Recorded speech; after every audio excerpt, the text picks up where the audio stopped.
All right, I wanted to jump on here real quick and throw this word forward because I was about ready to shut it down last night. And the Lord took me back to a word that I did several years ago on Facebook. And I heard the Spirit of the Lord say, I need for you to release this word. He said, because there's so many of my daughters who have been praying, who've been asking, Lord, for marriage, who have been asking, Lord, when are you going to send my person? Lord, when? They are waiting and expecting. And I hear the Spirit of the Lord saying, I'm going to send them. But before I do, there are some things that I want to do with you and through you. Let me say this real quick. I'm not an expert when it comes to marriage, but I'm an expert when it comes to the marriage that I was in and all the mistakes that I made. And so what the Lord is using me to do is take everything that I've learned, roll it up, and throw it forward to the best of my ability.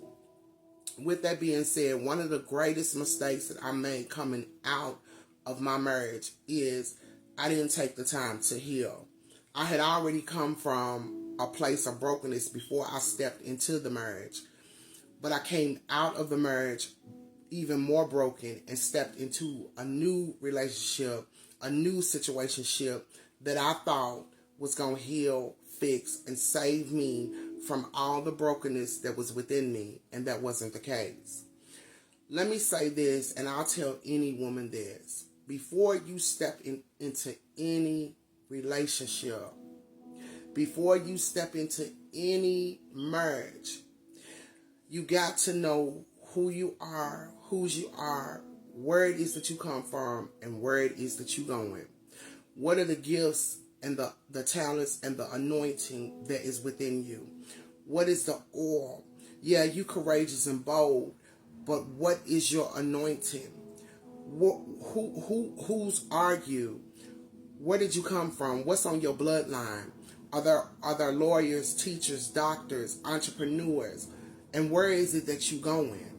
You got to know all of these things, because one of the things that I realized is I got in my marriage, in it, 4 or 5 years in it, I started to have this shift in my spirit, this desire. What did you create me to do? What am I here for? And I didn't realize that while I was in the marriage, I was already unequally yoked, and we were going in two separate directions, but it caused chaos. It caused chaos because now I have this desire to build from ground up and be an entrepreneur, although I don't know what it is. I don't know where I'm going, and I don't know what's within me. But he, on the other side, is okay with working a 9 to 5, and that's fine. But we was unequally yoked. And I tell any woman, before you jump into any relationship, figure out before. Because when God places that new person before you who already knows who he is, where he come from, where it is that he's going, when you two both know, you get together, all you got to do is build from ground up everything that God called y'all to build. I can't count on my hands, and even me, who fell in love with men that we saw the potential in. Come on now. I can't count on my hand how many women who have said, I fell in love with him because I saw the potential. I knew that he was broken, and all I wanted to do is fix and heal and love him and show him that I was loyal. No. I realized that now that was one of the greatest mistakes that I made, is seeing the potential but not doing nothing with the potential. Or you see the potential, you help him get up on his feet.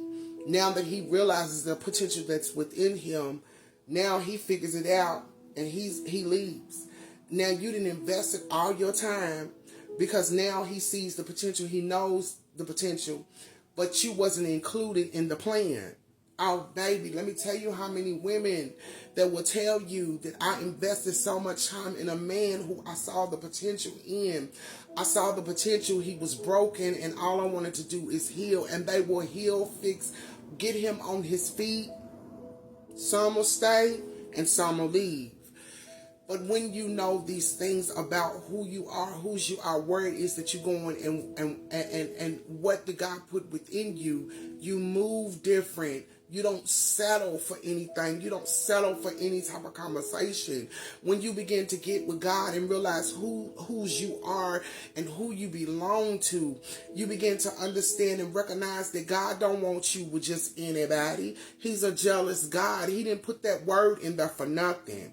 God is not going to give you to someone who is going to manipulate, use, and do you any type of way.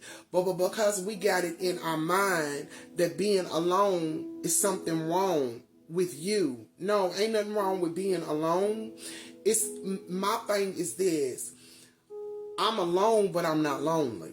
Does that make sense? It's I'm alone, but I'm not lonely. I'm okay with being alone, but I'm not lonely. I'm not craving for that or needing that companionship. Now, don't get me wrong. That doesn't mean that there's days that I don't want it. It's just that I recognize and realize and understand who I am. I realize the anointing that is on me. I realize that the anointing that was within me that has to be protected, and I can't just be with anybody. And that's the same thing with you. God don't want you to be with anybody. Do you know, let me say this, and I'm trying to pack everything in this small video. Do you know that there are so many women who are with men that they are unequally yoked with? Do you know how many women that are in relationships that they are laying next to the enemy?